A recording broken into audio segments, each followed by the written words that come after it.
విద్యా దీవెన, వసతి దీవెన అంటే హయ్యర్ ఎడ్యుకేషన్లో మన పిల్లలకు గొప్ప చదువులు చదవాలి, ఆ చదువుల కోసం తల్లిదండ్రులు అప్పుల పాలయ్యే పరిస్థితి రాకూడదు అని చెప్పి కేవలం ఈ రెండు పథకాలు, సంపూర్ణ ఫీజు రీయింబర్స్మెంట్ పథకం, విద్యా దీవెన అండ్ వసతి దీవెన, ఈ 2 పథకాల కోసమే ఏకంగా 16,800 కోట్ల రూపాయలు ఖర్చు చేసిన ప్రభుత్వం ఒక్క వైఎస్ఆర్సీపీ ప్రభుత్వమే చెప్తాను.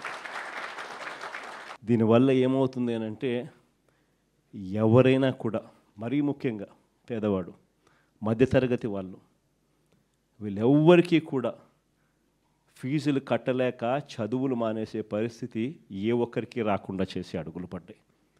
కానీ ఈరోజు ఏం జరుగుతూ ఉంది? ఇవన్నీ నేను చెప్పినటువన్నీ గతం, గతం. ఈ చంద్రబాబు నాయుడు గయాంలో ఈ 18 నెలల కాలంలో అడుగులేమడ్డాయి. Total reverse. స్కూళ్ళ దగ్గర నుంచి మొదలెడితే నాడు నేడు ఆగిపోయింది, ఇంగ్లీష్ మీడియం ఆగిపోయింది, టోఫుల్ క్లాసులు ఎత్తేసినారు, సబ్జెక్ట్ టీచర్ కాన్సెప్ట్ గాలికి ఎగిరిపోయింది, 8వ తరగతి పిల్లలకు ట్యాబులు ఇచ్చేది మానేసినారు. గోరుముద్ద అన్నది అసలు ఈ పొద్దు క్వాలిటీ లేని తిండిగా తయారైపోయింది. సరే, ఒకవైపున స్కూళ్ళు నాశనం అయిపోయాయి అన్నది ఒక్క నిమిషం పక్కన పెడితే, హైయర్ ఎడ్యుకేషన్కి వచ్చేసరికి పరిస్థితి ఏమిటి అని చూస్తే, ఈరోజు పిల్లలు చదవకూడదు, చదివితే వీళ్ళు ఎక్కడ గొప్పవాళ్ళు అవుతారేమో అనే బాధ చంద్రబాబు నాయుడులో ఎక్కువగా అనిపిస్తూ ఉంది. మొట్టమొదటి ప్రభుత్వం, ఈ ప్రభుత్వం వచ్చిన తర్వాత సెప్టెంబర్ 30 దాకా 7 క్వార్టర్స్ ఫీజు రీయింబర్స్మెంట్ బకాయిలే. జనవరి, ఫిబ్రవరి, మార్చ్ 2024, జనవరి, ఫిబ్రవరి, March quarter 2024 which was suppose to be paid, ఏప్రిల్లో వెరిఫై చేసి మేలో డబ్బులు ఇవ్వాల్సింది. అక్కడ బ్రేక్ పడింది. ఎన్నికలు మే 13 ఎన్నికలు జరిగాయి, అక్కడ బ్రేక్ పడింది.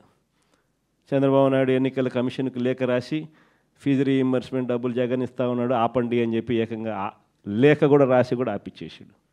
సరే, మే 13 ఎన్నికలు అయిపోయాయి, తర్వాత అయినా ఆయన ఇస్తాడులే అని ఇవ్వాలి కదా, లా. జనవరి, ఫిబ్రవరి, మార్చ్ క్వార్టర్కి సంబంధించి ఏప్రిల్లో వెరిఫై చేసి మేలో ఇవ్వాల్సింది అక్కడ బ్రేక్ పడితే, జనవరి, ఫిబ్రవరి, మార్చికి సంబంధించిన క్వార్టర్ 2024 క్వార్టర్ నుంచి సెప్టెంబర్ 2025 7 క్వార్టర్స్, ఒక్కొక్క క్వార్టర్కు దాదాపుగా 700 కోట్ల రూపాయలు, 650 కోట్ల నుంచి 700 కోట్ల రూపాయలు ఒక్కొక్క క్వార్టర్కు ఫీజు రీయింబర్స్మెంట్ కింద ఖర్చు అవుతుంది, పూర్తి ఫీజు రీయింబర్స్మెంట్ కింద. ఉజ్జాయింపుగా 7 క్వార్టర్స్కు ఇంటూ 700 అంటే 4,900 కోట్లు ఇచ్చింది ఈ ప్రభుత్వం. కేవలం 700 కోట్లు అంటే 4,200 కోట్లు డ్యూస్ ఉట్టి ఫీజు రీయింబర్స్మెంట్ మీద. ఈ డిసెంబర్కి వస్తే మరో 700 కోట్లు యాడ్ అవుతుంది.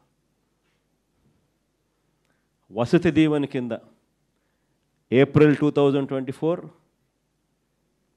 1,100 కోట్లు, ఏప్రిల్ 2025 మరో 1,100 కోట్లు, మరో 2,200 కోట్లు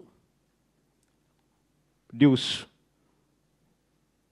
అంటే అదొక 4,000, ఇదొక 2,200, 6,200 కోట్లు పిల్లలకు చంద్రబాబు నాయుడు ఇవ్వాల్సింది ఇవ్వకపోవడంతో ఈరోజు పిల్లలు చదువులు మానేస్తూ ఉన్న పరిస్థితి, సర్టిఫికెట్లు రాని పరిస్థితి, తల్లిదండ్రులు గట్టిగా అడగలేని పరిస్థితిలో పిల్లలు ఉండరు. పిల్లల చదువుల కోసం తల్లిదండ్రులు అప్పులు చేస్తూ ఉన్న పరిస్థితి ఈరోజు రాష్ట్రంలో కనిపిస్తూ ఉంది. 6,200 కోట్ల రూపాయలు ఫీజు రీయింబర్స్మెంటు, వసతి దీవెన, విద్యా దీవెన కింద ఈరోజు బకాయిలు. ఇలాంటి పరిస్థితుల్లో పిల్లలకు తోడుగా వైఎస్ఆర్సీపీ పార్టీ నాయకత్వం తీసుకోకపోతే రేపొద్దున భవిష్యత్తులో పిల్లలకు చదువులు రావు, చదువులు మానేస్తారు. ఒక చిన్న ఎగ్జాంపుల్ చెప్తా, మీ అందరికీ కూడా తెలిసే ఉంటుంది, జీఈఆర్ రేషియో అని. గ్రాస్ ఎన్రోల్మెంట్ రేషియో అంటారు. అంటే నెంబర్ ఆఫ్ చిల్డ్రన్ ఇంటర్మీడియట్ తర్వాత హైయర్ ఎడ్యుకేషన్కి ఎంతమంది జాయిన్ అవుతున్నారు కాలేజీల్లో అనే లెక్క. 2018-19లో చూస్తే 27.86% మాత్రమే 2018-19లో జీఈఆర్ రేషియో ఉంటే 2023-24 వచ్చేసరికి మనం ఇవన్నీ చేసి